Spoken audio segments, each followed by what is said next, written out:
Assalomu alaykum, hurmatli obunachilar. Kimlardir xayrli kech, kimlardir xayrli kun. Hozir kamera elimda bir narsa qaralib o'tib ketib yurgan bo'lsa kerak. Bu chang emas, tuman. Xorazmda hozir anomal sovuq deydi-ku, ya'ni Xorazmda hozir anomal tuman tushdi.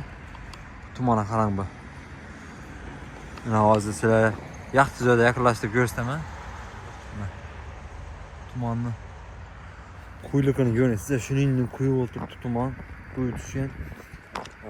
Rasmiy Berak'taki joylar neler görünmedi. Hozir yine işten çıktık.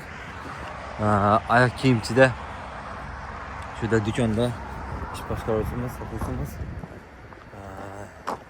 Xolos, Xorazmda vahşi bir ko'pdan beri bo'lmagan voqea lan bu menimcha. Men adashmasam где-то bir bundan 5, 6 yok 7 yıl elde görgenmen Xorazmda Rossiya yetmesinlerdi. Shuningdek bu arada bundan ham qon tushadi. Hozir ham ajoyib qolib turibdi lekin tuman. Menimcha bu havoni tozalasa kerak deb o'ylayman. Havoga rasman foydasi bo'lsa kerak deb o'ylayman. Chunki pardami? Parni o'tirasiz-ku. Ana shunday pardami? Burası parno bilan farqi beda havo sovuq, parnodan havo issiq bo'ladi. Shunday ekan, hurmatli obunachilar, chiqib zo'r pagoda o'tiribdi hozir.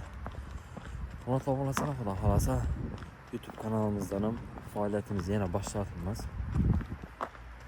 Yaxshiroq kontentlar chiqaramiz degan niyatdamiz. Shuning uchun bizga podpiska bo'lib qo'ying. Videolarimizni like bosib, qo'llab-quvvatlab tursangiz, xudo xolasa bu bizlarga motivatsiya bo'ladi. Hurmatli obunachilar, xullas telefonimiz zaryad tam bo'lib qolyatir.